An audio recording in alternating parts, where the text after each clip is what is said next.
Sit tight and open all the senses. Let's dive into Beyond the Silence. To all the listeners of Beyond the Silence, whenever and wherever you are right now, we are welcoming you to the podcast about the phenomenon of society that is being discussed from the perspective of psychology. Before we start, let us introduce ourselves first. My name is Balkis. My name is Kai. My name is Miranda. My name is Rafi. And my name is Lala. Now, we have a thought-provoking topic from the phenomenon that happened recently, and we're talking about the bystander effect. What happens when we are in an emergency situation or see someone needing help but no one is moving? This is the essence of the bystander effect, which Psychology Today stated occurs when the presence of others discourages an individual from intervening in an emergency situation against a bully or during an assault or other crime. Something came to our mind when we read the news about Awan, a kid that unfortunately was being physically abused by his own father, Usman, until he had to exhale his last breath on his father's hand. That's awful. Indeed, but the thing that caught our attention is that from the CCTV record, there was a man who stood and saw the incident happen. But he did nothing to help the victim, which in this case is Awan. He even ran away from the crime scene and avoided the incident. There were also the neighbors that lived nearby the crime scene. Why did the man and those neighbors only stare and do nothing instead of helping Awan from the abuse? From Medical News Today's website, there are three main psychological factors that may lead to the bystander effect. The first one is diffusion of responsibility. People may feel a shared responsibility when in a larger group, so individuals may not take action because they feel less responsibility when others are present. The second one, evaluation, apprehension. People may fear unfavorable judgment from others around them if they take action. The last one is pluralistic ignorance. This is a mistaken belief that others in a group think differently from how they do. If nobody else is taking action, a bystander may believe the situation is not an emergency. Oh, I see. Maybe we can also discuss this phenomenon from our personal experience as well. So, are there any of you have experienced the bystander effect? Actually, I have one in mind as I myself have experienced the bystander phenomenon. Would you like to share with us about it, Lala? Sure. At that time, I was outside of Lenteng Agung station and ordered an online motorbike for myself to go to a friend's house.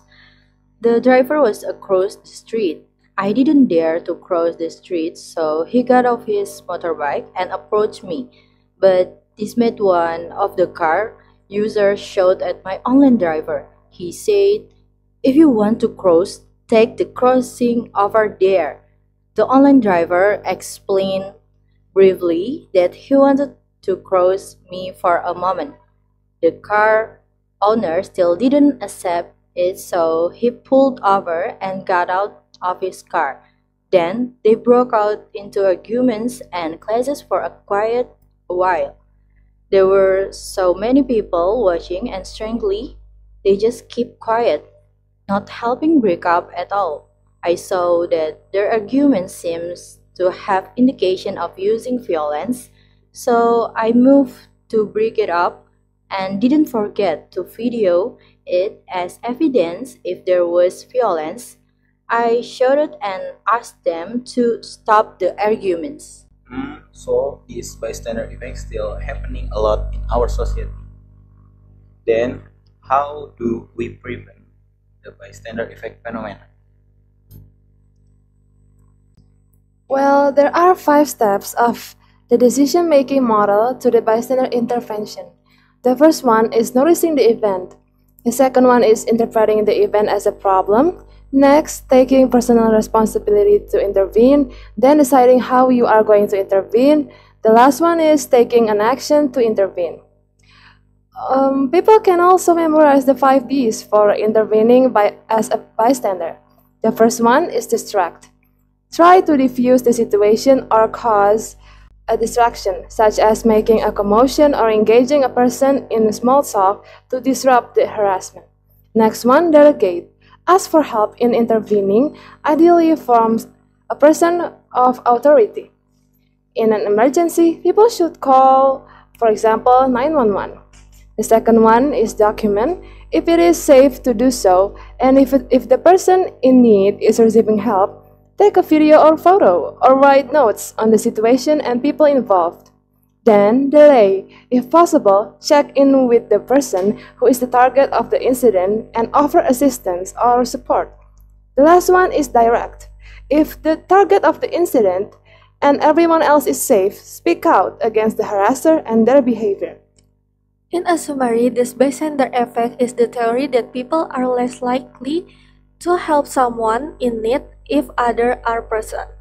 It may occur because people perceive themselves as having less responsibility in group settings, fear judgment or belief, and that a situation cannot be an emergency if no one else is attempting to help. To prevent the bystander effect, if people are you, group, and witness an accidents, individuals should assume responsibility and take action.